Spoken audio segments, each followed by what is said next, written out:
Alô, professor Lúcio Pachter, bom dia. Bom dia, Jafar.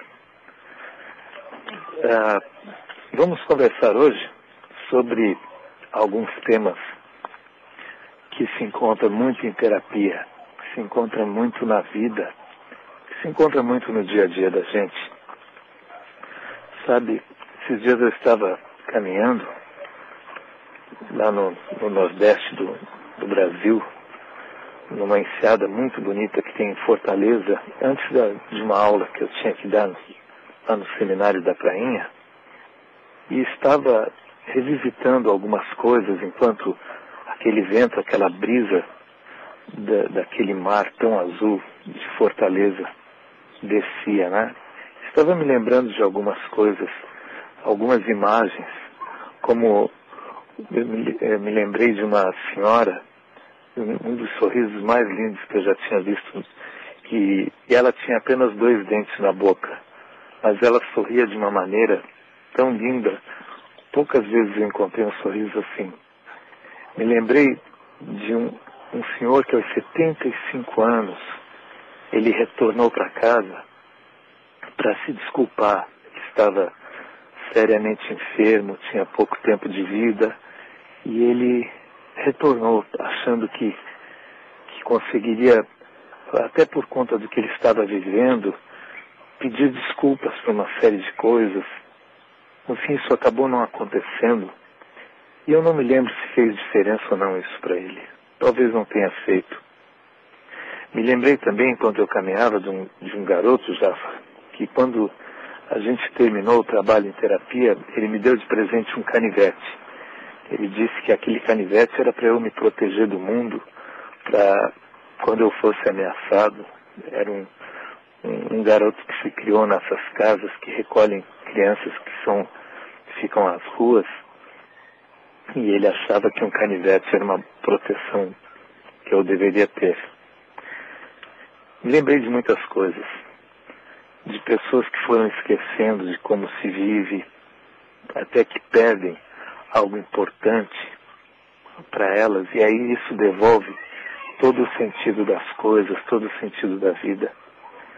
Me lembrei de gente, muitas pessoas que atendi, que passaram a vida cuidando e se chateando com pequenas coisas, que até para elas não tinham valor, não tinham maior sentido, mas que passaram muito tempo se pegando essas coisas. E algumas delas acordaram um dia diante do amor, diante da morte, diante de um toque. Uma das coisas que eu me lembrei, e aí eu já estava voltando para a pousada que fica na beira-mar lá, para pegar minhas coisas, meus livros e ir para a faculdade, lá para o seminário, é que uma coisa que às vezes me chama a atenção é que, às vezes, grandes problemas, aquilo que a gente considera às vezes intransponível, problemas muito duros que se passam na vida, às vezes é curioso que às vezes grandes problemas se resolvam com coisas tão pequenas e simples, sabe, por caminhos às vezes tão diferentes do que se anunciavam. De um modo geral, algumas pessoas acreditam que porque passam por grandes problemas, isso exigirá grandes esforços, grandes questões existenciais para que eles possam se resolver. E muitos desses problemas, às vezes, se resolvem sozinhos. Às vezes, até sem que a gente interfira, e até como condição de que a gente não interfira. Enfim, eu costumo muito fazer essas caminhadas por cidades onde trabalho, geralmente antes de ir para a escola, quando eu tenho tempo, quando eu posso fazer isso, e fico revisitando pessoas, fico revisitando lugares, coisas, alimentando a alma, o pensamento. Esse é um tipo de coisa que eu costumo fazer, que costuma me ajudar muito a lidar com as pessoas com quem eu trabalho, principalmente numa época como essa que a gente vive. Alguns, pelo que eu tenho visto tantas vezes, procuram muito longe certas coisas que às vezes estão ao lado, estão à frente, são coisas que são vizinhas, coisas que são muito próximas, e alguns fazem grandes exercícios existenciais, vão muito longe atrás dessas coisas, que às vezes estendendo o braço, essas pessoas podem tocar. Algumas pessoas parecem que desistem, não porque determinadas coisas são distantes, ou simplesmente às vezes porque têm medo de tentar, ficam imobilizadas. Muitas lembranças de consultório ao longo desses anos me passam, e eu fico pensando na beleza que é a existência humana, na beleza que é a gente poder partilhar as coisas, poder caminhar, poder viver, poder respirar. E esses dias aprendi um senhor que, com essa crise toda, perdeu a maior parte do que ele construiu a vida toda. E ele me disse uma coisa muito, muito bonita. Ele disse: olha, eu cheguei em casa, dei um abraço na minha mulher, eu estava emocionado. Ele falou uma coisa que, aliás, há muitos anos ele nem sabia o que era. Deu um abraço muito forte nela, ficou abraçado com ela, e ela ficou sem entender o que estava acontecendo.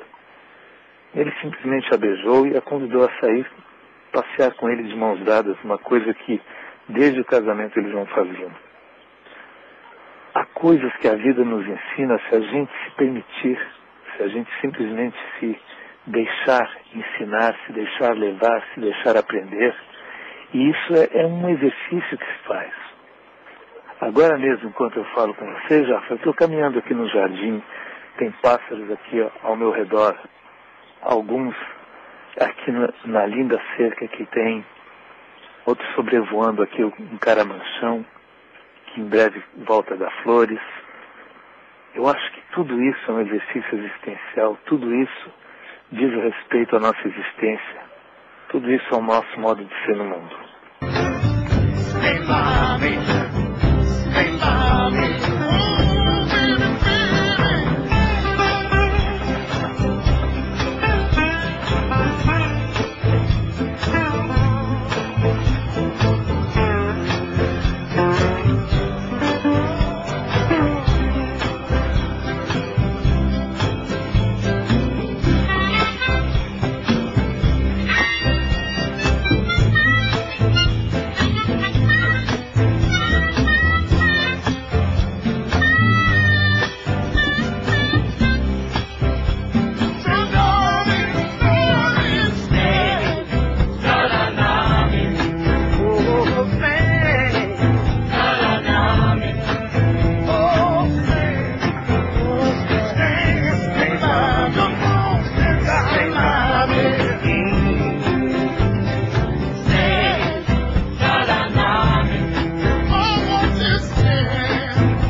And the land itself